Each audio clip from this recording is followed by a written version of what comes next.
Hello and welcome back to another video. In this problem we're asked if x over y is equal to 3, what is the value of 12y divided by x? So rewriting our equation right here, what we can notice is that 3 we can write as 3 divided by 1. And the reason we're going to do that is to cross multiply.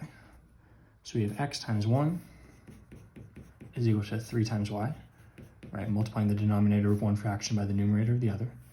It leaves us with x times 1 is x is equal to 3 times y is 3y.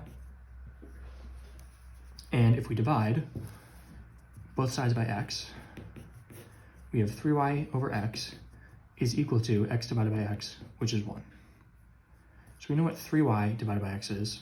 If we multiply this by 4, and of course you have to do it to both sides, then 3 times 4 becomes 12y over x, which is the thing we're looking for the value of, is equal to 4 times 1, which is 4.